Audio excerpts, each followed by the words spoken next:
প্রিয় দর্শক বন্ধুরা, আসসালামু আলাইকুম। কেমন আছেন সবাই? আশা করি যে যেখানে আছেন ভালোই আছেন। আপনাদের মাঝে আবারও হাজির হলাম Oppo এর Reno সিরিজের ফোন নিয়ে।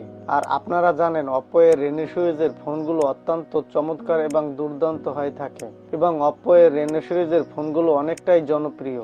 আর আজকের ভিডিওতে আমরা আলোচনা করব Oppo Reno 8 5G, যে ফোনটিতে থাকতে যাচ্ছে দুর্দান্ত কিছু স্পেসিফিকেশন যা মিড বাজেট অনুপাতে অনেকটাই চমৎকার হতে যাচ্ছে।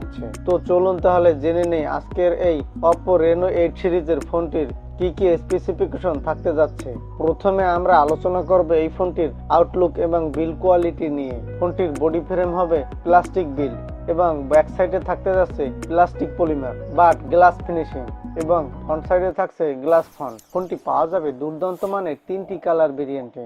ফোনটির থিকনেস আছে 7.7 মিলিমিটার এবং ওয়েট হতে পারে 179 গ্রাম। ফোনটির ডিসপ্লে সিকিউরিটির জন্য ব্যবহার করা হয়েছে কর্নিং গরিলা গ্লাস 5 এর প্রোটেকশন।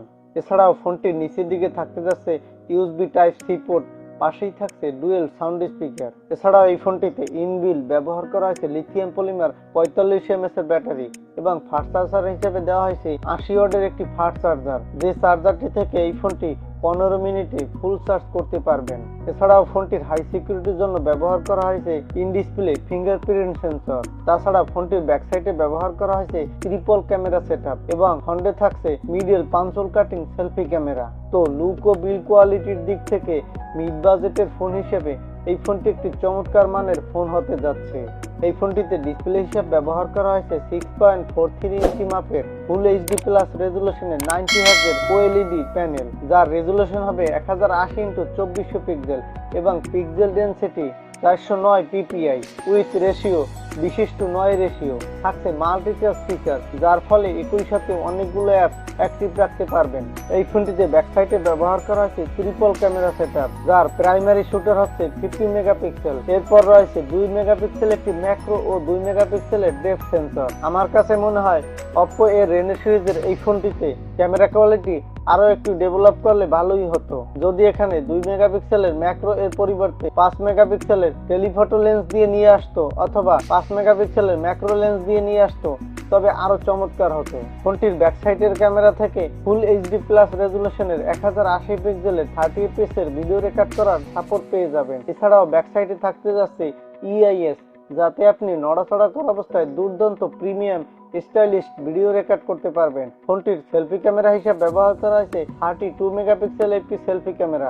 এই সেলফি ক্যামেরা থেকে আপনি মোটামুটি ভালোই মানের ফটোগ্রাফি করতে পারবেন এবং এই ফোনটির সেলফি ক্যামেরা থেকে 1080 পিক্সেলের 30 fps এর ভিডিও রেকর্ড করার সাপোর্ট পেয়ে যাবেন। এছাড়া এই ফোনটির সেলফি ক্যামেরাতে আরো থাকছে ইআইএস উইথ সুপারস্কোপ নাইট মোড, পেয়ে যাবেন super slow motion video record করার সাপোর্ট, পেয়ে যাবেন সুপার ম্যাক্রো শট মোড। অর্থাৎ একটি ফোনের ক্যামেরা কোয়ালিটিতে যে সকল ফিচার থাকা প্রয়োজন তার অনেকটাই রয়েছে এখানে। আমার কাছে মনে হয় এই ফোনটির ক্যামেরা কোয়ালিটি আরো একটু ভালো করলে চমৎকারই হতো। তবে দেখা যাক বাংলাদেশের মার্কেটে এই ফোনটি কি কি স্পেসিফিকেশন দিয়ে নিয়ে আসে। এবার আসা যাক এই ফোনটির পাওয়ার সেকশনের দিকে। এই ফোনটিতে ব্যবহার করা হয়েছে 2022 সালের আপকামিং একটি লেটেস্ট চিপসেট, যে চিপসেটটি হতে যাচ্ছে মিডিয়াটেকের ডায়মেনসিটি 1300 প্রসেসর, যেটি একটি 6 ন্যানোমিটার আর্কিটেকচারের একটি চিপসেট, যার CPU clock speed octa-core 4.0 gigahertz এবং আরো থাকছে কর্টেক্স A55 উইথ জিপিইউ থাকছে মালি G77 MCG। এই ফোনটি পাওয়া যাবে 3টি র্যাম রোম ভেরিয়েন্টে। এর বেস ভেরিয়েন্ট হবে 8 128 জিবি এবং টপ ভেরিয়েন্ট হবে 12 256 জিবি।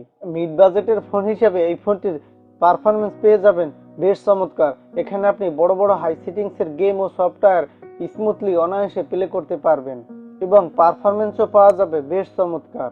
ফোনটির হাই সিকিউরিটির জন্য ব্যবহার করা হয়েছে আন্ডার ডিসপ্লে ফিঙ্গারপ্রিন্ট সেন্সর। তো লুক ও বিল্ড কোয়ালিটির দিক থেকে মিড বাজেটের ফোন হিসেবে এই ফোনটি একটি চমৎকার মানের ফোন হতে যাচ্ছে।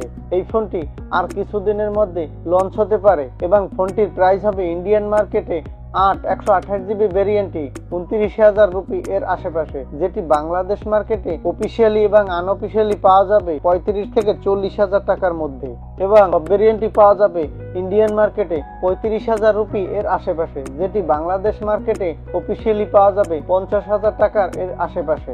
বন্ধুরা, এই ছিল আজকের ভিডিও। বন্ধুরা, যাবার আগে একটি কথা না বললেই নয়, এখনো যারা আমাদের চ্যানেলটি সাবস্ক্রাইব করেননি তারা আমাদের চ্যানেলটি সাবস্ক্রাইব করে পাশে থাকা বেল বাটনটি প্রেস করে যাবেন। আজকের মতো আল্লাহ হাফেজ।